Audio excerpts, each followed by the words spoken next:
So an officer-involved shooting occurred on March 9th in the Humboldt Park area of Chicago on Homan Avenue near West Chicago Avenue. This is how the news decided to report it. Just took a moment to try to de-escalate it. I know myself, if I was trapped in a situation, I have 4 or 5 cops with guns drawn on me.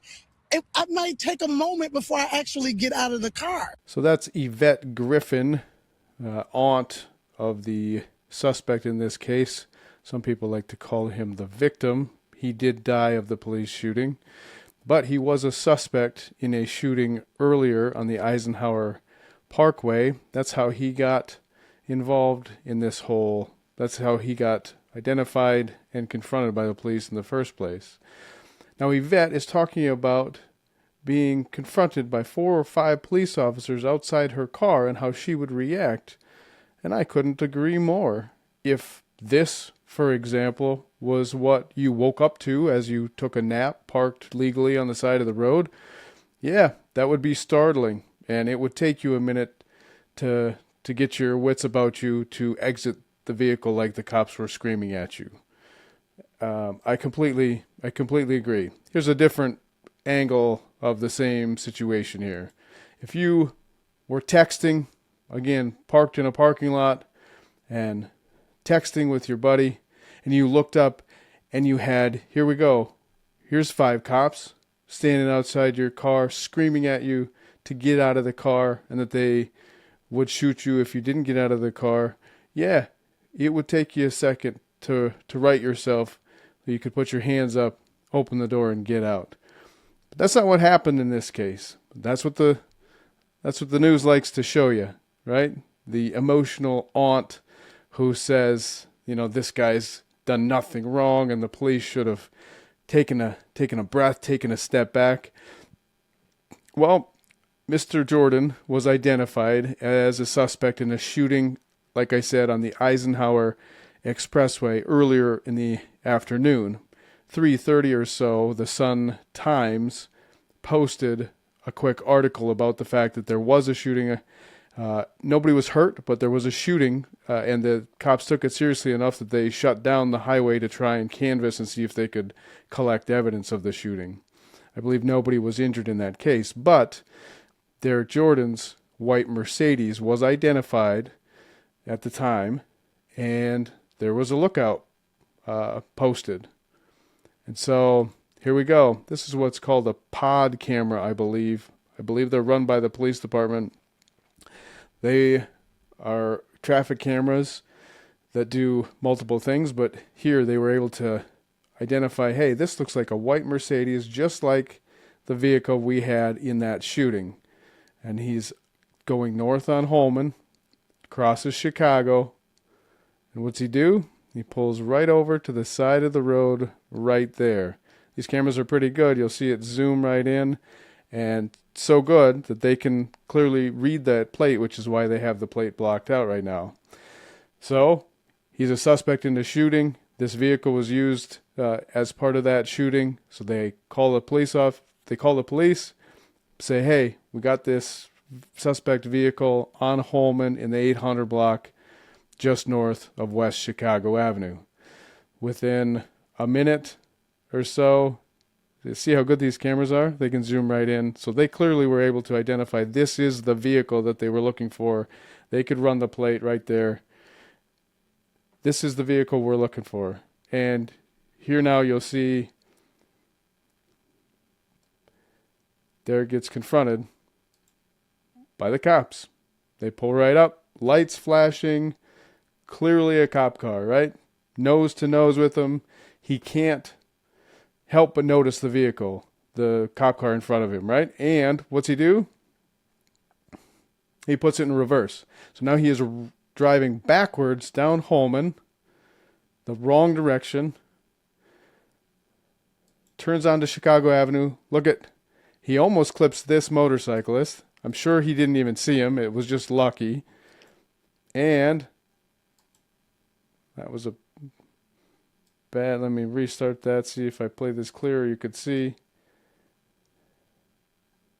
He hits this pedestrian. He clips that woman right there. Now he goes up. He just goes a block down, takes a right. Okay? And the cops are behind him by a few seconds here. So you'll see the cops. There you go. So the next thing we know, so here's the map of the situation that I just showed you here. So here is Homan Avenue. Here's that traffic camera right there. Person running the traffic camera identifies the white Mercedes on Homan Avenue right there. And as Derek Jordan drives north on Homan, and he stops right there in the 800 block of North Homan Avenue, parks.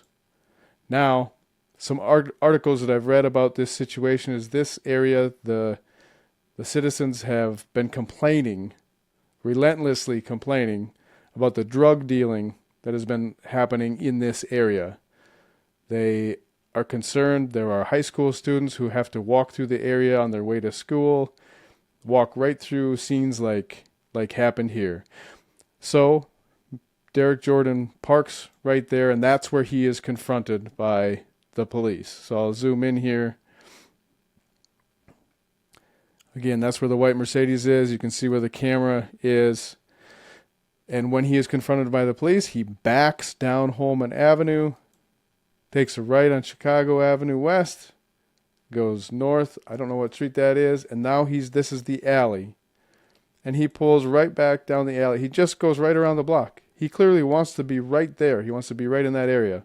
I guess he thought if he just quickly went around the block that the cops wouldn't be able to catch up to him. They saw him. They got right behind him. They were right behind him in the alley.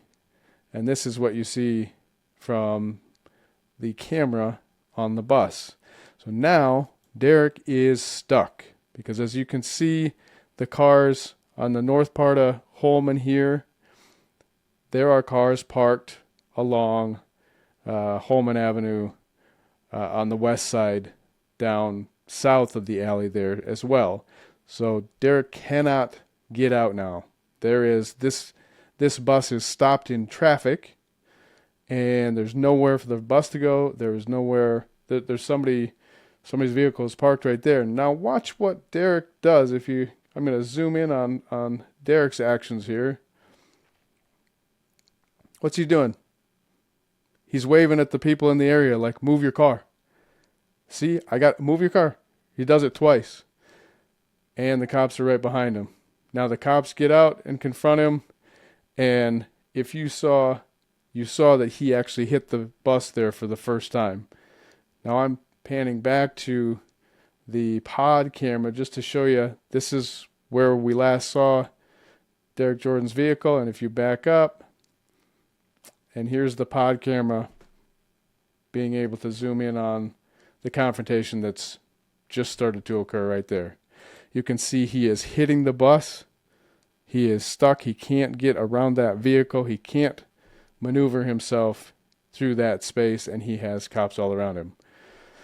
So for Yvette Griffin to say that, oh my God, he was just startled. He was surprised. He had no idea what was going on. Well, the cops tried to stop him first on Holman, across the street actually from where he is right now. He backs away from them into the intersection of Holman and Chicago, turns to go west on Chicago, almost hits a motorcyclist, and then he does in fact clip a pedestrian. And you can see if you zoom in on that vehicle, slow it down a little bit, that woman sees him coming. She puts her hand out, puts her hand on his hood and is able to kind of push herself off, but her leg gets clipped by the Mercedes as Derek Jordan is fleeing from the police. And here is your confrontation. And listen to that again. Just took a moment to try to de-escalate it. I know myself, if I was trapped in a situation, I have 4 or 5 cops with guns drawn on me, I might take a moment before I actually get out of the car. Crazy to me, but that's what the news does. This is my perspective on the officer-involved shooting itself. We'll get deep into the shooting itself and how it transpires, but this is what the news does every single day. They do report the facts. They do report that he was wanted for the expressway shooting. They do report that they identified his vehicle. They do report that he fled the police and that he clipped the pedestrian as he was fleeing the police and that he ran into the bus. They do actually, if you go back and listen to the news report, they absolutely say all those things. But those things aren't emotional. They then, as soon as they can, they get a nice big clip of an aunt who has something to say as far as the emotions of the situation. Oh, of course, Derek didn't even know what was going on. He was confronted by 5 cops that he didn't know what to do, you know? And if you would have just given him a chance, he would have done the right thing. Well, we all know that that's not true. He didn't do the right thing. He likely was there committing an additional crime, right? He was likely there because he was, in fact, drug dealing. Now, I haven't heard anything that came out of that vehicle that there were drugs. They did find a weapon. They did find a handgun in his vehicle. It is a very chaotic scene. There is a lot of swearing in this, but I want you to see it. I want you to see it's not pretty. Police use of force is not pretty. Okay? We swear, we yell, we tell, in a situation like this, if we can't get you to comply, we tell you that we're going to have to shoot you. Okay? And that's exactly what happens here. So this is a backup meaning not the officer who fired the shots, but one of the officers who was on scene. Watch this, how chaotic this is.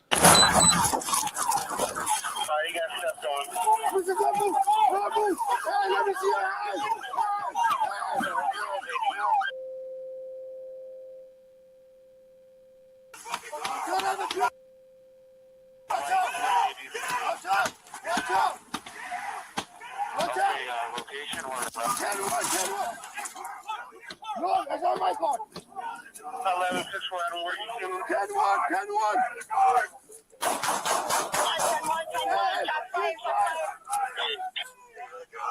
Shots fired, 10-1. I got it, hey, calm down. Hey, move back. Hey. Watch out, buddy.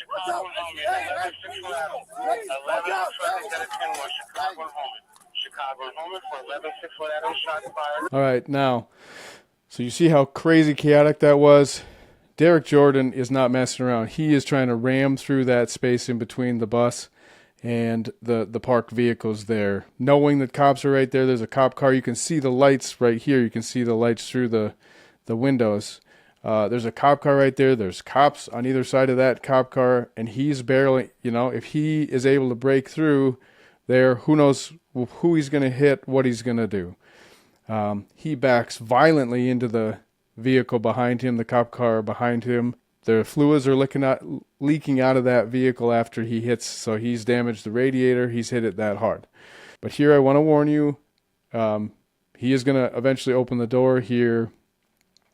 Derek Jordan is there. I have blurted out as best I can multiple times, multiple different ways.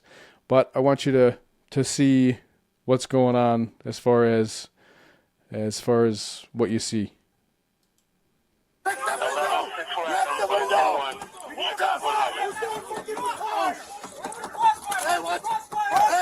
Give me a cover. I'll stop it again. As you saw before, or maybe you didn't, the officers on scene were trying to break the windows using their flashlights. I mean, a couple of guys even were punching the windows and using the butt end of their handguns, trying to break the windows. The windows are laminated with that tint, so I think they're a little bit harder to break. The doors are still locked, and they're still trying to get in. They're going to be able to break that window because the bullets penetrated the passenger side window there. So they are going to be able to break that window open, get that door out. Sorry, get that door open and unlock the doors from there. So. All right, unlock the door. Hey, watch out. And they can tell it's tinted windows, but when you're standing up, like I said, you could see through there. You could kind of see. You're standing really close to the tinted windows. You could see. They could see that he was badly injured and he wasn't moving around. Hey, all right, who's riding over there now? Give me cover. I got you. Got your cover. Okay, so I stopped it at a bad place there, but and again, I had to blur this out as much as I possibly could. Wads of cash fall out of Derek Jordan's pants pocket there, and you can see the muzzle of a gun, a handgun here, that I believe was in the footwell right next to Derek Jordan's feet. So they grabbed the gun, got the gun. So he was armed. You know, looking back at the situation while you're standing around this vehicle, that's clearly this guy is not going to stop for you. He is wanted as far as a suspect in a shooting. Again, nobody was shot as far as I know. Nobody was killed in that shooting on the expressway, but he was a suspect in firing shots on the expressway. Here he has a handgun, but now these cops were all dancing around him earlier, just before this, trying to get him out of the car, trying to break the windows and all that kind of stuff, and he was armed that whole time. Is anybody sick?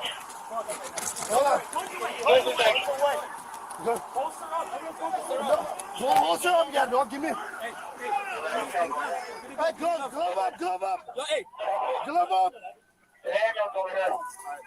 Hey, clear the space. Hey. Watch out. Let's bring him out. Watch out. I got one gun on it. So, cops, we get into a shooting, and, you know, you take a pause and realize, okay, now we got to try and save this guy's life. Like, we stopped the threat. The threat was him driving this car at cops and trying to flee and ramming cars and ramming the bus and all that kind of stuff. So he was shot because of that. And now that the threat was stopped, they got the gun from him. Now you need to flip and try and save his life. So they pull him out and they start doing CPR on him on the ground. And they've had an ambulance going since they called out shots fired there. So that's what they do next, is that this guy who was driving at them, had no cares whatsoever about cop safety or pedestrian safety, clipped that pedestrian as he was fleeing too. Now they have to go and try and save his life. So the squad car that this officer, the backup officer as I call him, came out of also has a dash cam, and it's a nice stable platform. The body camera videos are good, really good, but they can be, they bounce around a little bit as the people are moving around, as the cops are moving around in a dynamic situation like this. So I wanted to show you this. Here is the dash cam video of the entire scenario.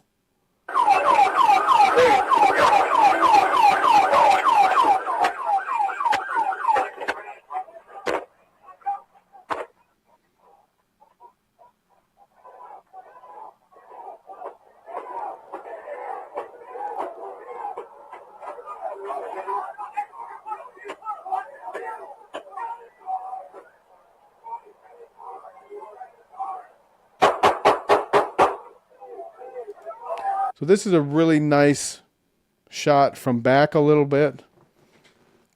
Again, the body camera videos are good, but you only get the perspective from the chest of that one officer, and they're dynamically moving around, and so you get some bouncing around too.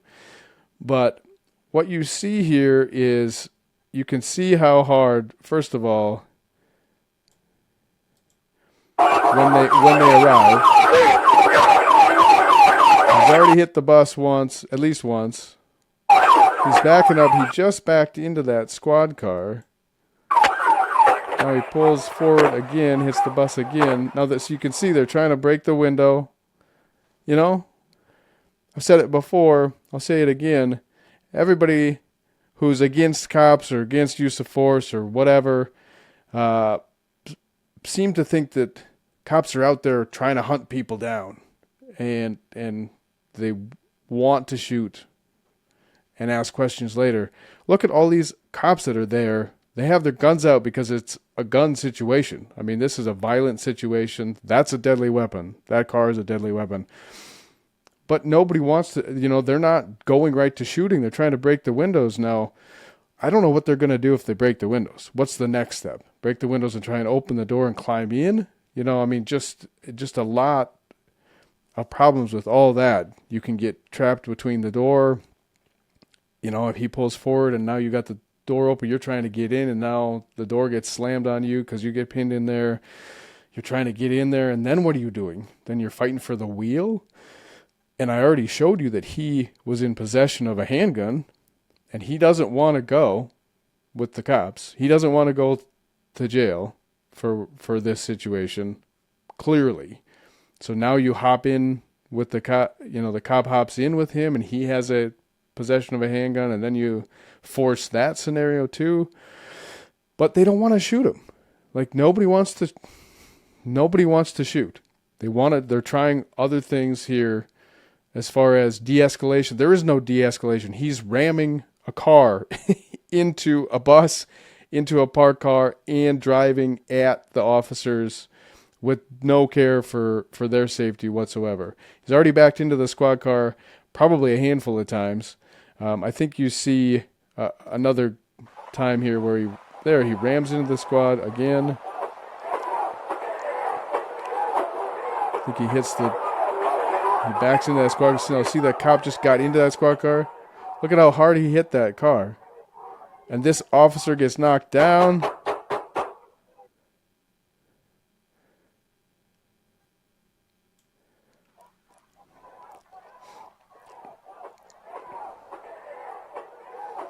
From this angle, it looks like this officer gets knocked down. I think he trips over the curb, but watching this perspective. So he violently backs into the squad car. And the cop next to you, because this is the cop who shoots.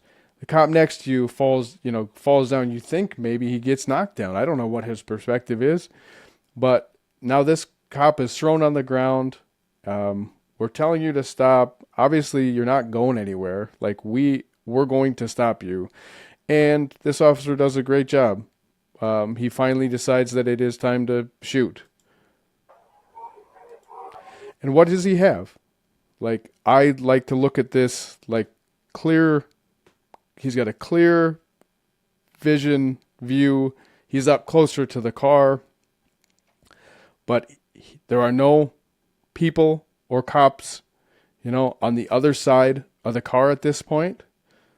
They were kind of surrounded. They were, the cop who was driving the squad car that's getting rammed has gone back to his squad. Whatever he's thinking, he's probably thinking maybe I can pull my squad up farther and pin this guy in tighter. I'm not really sure. This Officer Walser, has a clear shot right now. So,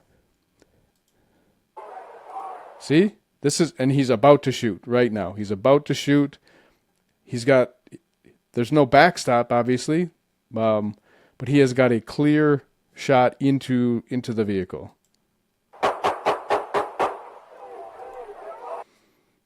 I mean, as chaotic as this is, as the screaming and swearing and saying we're going to shoot you or we're going to kill you if you don't stop, all those kind of things, he's dialed in.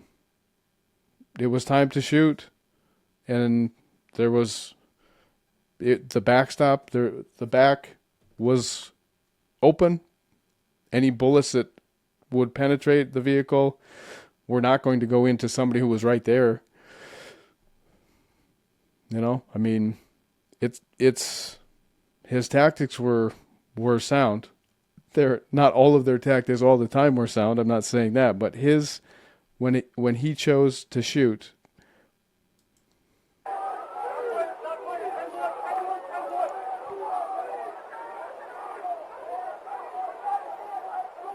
And it immediately stopped the car, right?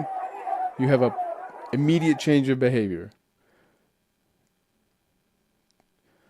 You have immediate change of behavior. He has stopped driving.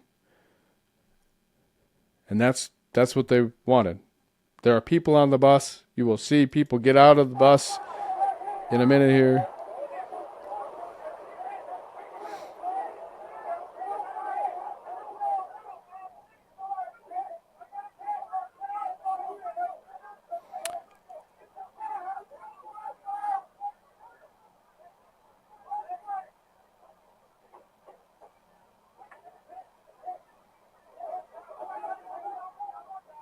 So they had to break. They were able to break the window after the bullets penetrated the window. They were able to break the window.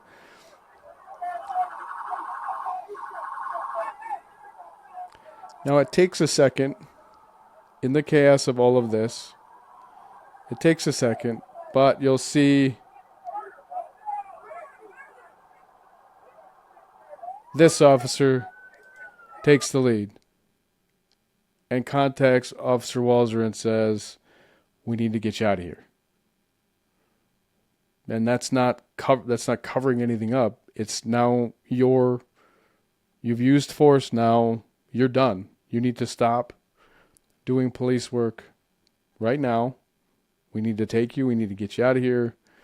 We need to do the things that we need to do as far as the investigation goes. But you're now part of that process, and part of that process is we need to remove you from the scene. And this officer realizes that needs to happen. You can see that Officer Walser, he just shot somebody, right? I mean, it's a crazy scene, I'm sure. I've never been a part of one.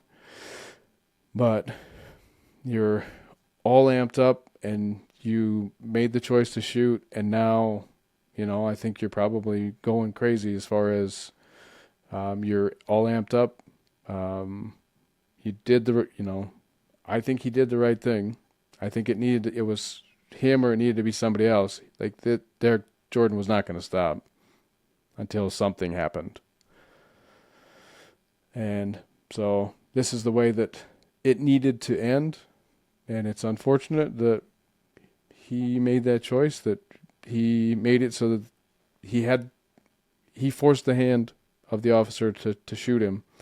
But so now this officer says, "We got to get you. We'll get you in the squad car, get you with the supervisor." The scene, of course, is going to get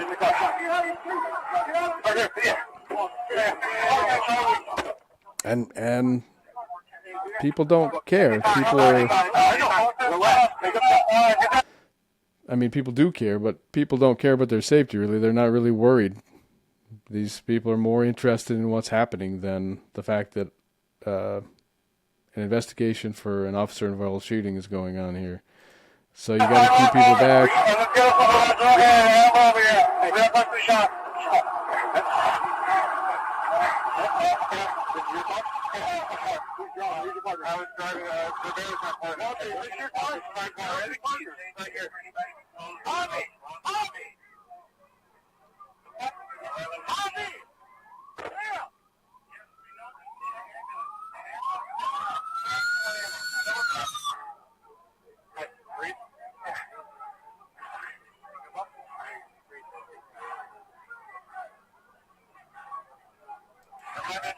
So, yeah, that's what happens for the rest of this video, is that they're just working to get him out of there. So, when I researched this, I found it very interesting that the attorney that Derek Jordan's family got to represent them was this man.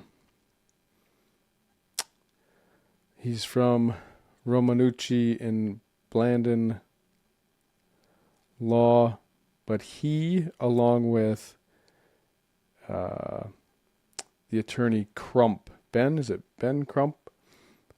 They together secured the $27 million settlement from the city of Minneapolis for the George Floyd family.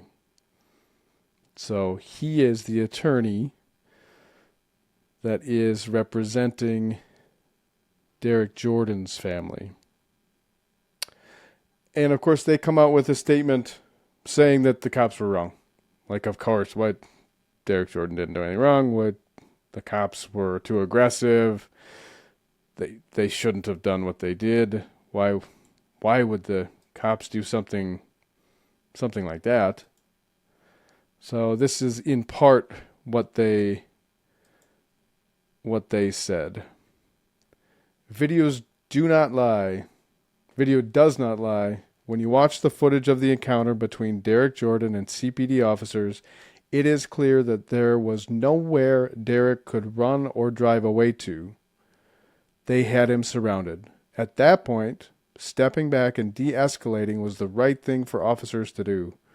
They had time and space to control the situation, but instead they escalated it and used a level of force that was not needed in that situation.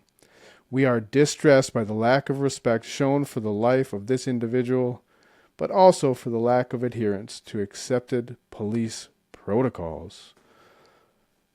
That's what they think. Of course, they're trying to secure a multi-million-dollar settlement from the city of Chicago for Derek Jordan's family as well. So they'll say whatever they have to. Unfortunately, attorneys are a necessary evil, but these kind really get to me. Derek Jordan's family lost him, and he made poor decisions, and his life was taken because of his poor decisions. But now they're going to be victimized, if you want to call it that. They're the victims. They're the victims of this, as far as I'm concerned. The family, their son, their nephew, their cousin, put himself in this situation, lost his life because of it, and now they lost their son, they lost their nephew, they lost their cousin. And now these greedy attorneys come in, swoop in, and try and just make money off of them. And of course, it doesn't do anything. It of course is a negative impact on law enforcement as well, because they talk out of their ass about protocols and that they should have de-escalated. How do you de-escalate a guy who's ramming your squad repeatedly when you tell him to stop? Get out of the car or we're going to shoot you. But Mr. Romanucci is pretty tight with one. It's a very, very interesting connection here that I also found. You recognize this guy. That'd be Brandon Johnson, mayor of Chicago. Why is he in the Sun-Times in a picture next to Antonio Romanucci? Well, I'll tell you why. Because Brandon Johnson took campaign cash from a lawyer whose firm is suing the city. Look at this headline. This is March 23rd, 2025. Not that long ago. A year ago. Brandon Johnson takes campaign cash from a lawyer whose firm is suing City Hall. Although legal, the campaign contributions to friends of Brandon Johnson from a prominent Loop law firm are the latest conflict of interest questions to arise with the mayor's fundraising operation. And who is the law firm? The law firm is Romanucci and Brendan or something like that. Blandon. Romanucci Blandon. Not that Brandon Johnson is above any of that. He's got a secret gift room or something too that he'll deny. But so it's not pretty. Use of force is not pretty. But look at all the things that happened in this case. Derek Jordan in his Mercedes, his white Mercedes, were wanted in connection to a shooting on the Eisenhower Expressway earlier on March 9th. He was then located, his vehicle was then located by a pod camera in the area of Humboldt Park, identified on Homan Avenue near West Chicago Avenue. Those cameras are good. Clearly, they could identify, they could see the plate. You could see that they could see the plate because they had the plate blocked off. He was in the 800 block of Homan Avenue when he was confronted by police. Police pulled up nose to nose with their lights going. He clearly saw them because he decided to back down the block, the wrong direction on Homan. He backed all the way down to Chicago Avenue. He turned west or left. He almost hit a motorcycle. He did hit a pedestrian. He grazed a pedestrian, clipped a pedestrian, went around the block, ended up back on Homan, but he was stuck kind of just outside the alley up against a bus, and between a bus and a parked car, he was trying to drive through there, and then of course a squad car that was following them pulled up behind and was blocking the alley. And he chose not to stop. He was you could see he was waving his hand. He was signaling to the people in the area there, move the car. I think that's what he was asking. He was likely saying, "Can you move your car? I need to get through here." And I'm speculating, but I think he knew those people because he had just stopped across the street from them and sat there for minutes. So I think that he knew the people that were in that area, and he was going there to visit them or somebody in that area. But I'm sure that they knew him or knew of him because he had been in that area before. And he waves at them that he move, I need to get through. And then the cop, car pulls up behind him and he's kind of pinned in there. And then he proceeds to ram the bus, ram the parked car, try and squeeze through there not squeeze through, but ram through. Is a violent action. He was driving hard to try and get through, and then he was driving hard backwards. He rammed into that squad car multiple times. And they had to stop him. And the only way that they could stop him, he's using a deadly weapon. A car in that manner is a deadly weapon. They tried. They tried to tell him to stop. They told him many, many times. He knew that the cops were there, and he chose not to. They tried to break the windows. I don't know what they were going to do. They tried to break the windows. That didn't work. Officer Walser found a moment in the chaos where he had a clear shot. He clearly fired precisely because he fired through that window at him, and Derek was hit multiple times in the upper chest, upper head, body area, multiple times. He fired 6 shots, and Derek was hit multiple times. So it was a precise shooting as well. And even though it looks chaotic, and there's swearing, and there's yelling, and there's saying things like, "We're going to shoot you," or "We're going to kill you if you don't stop."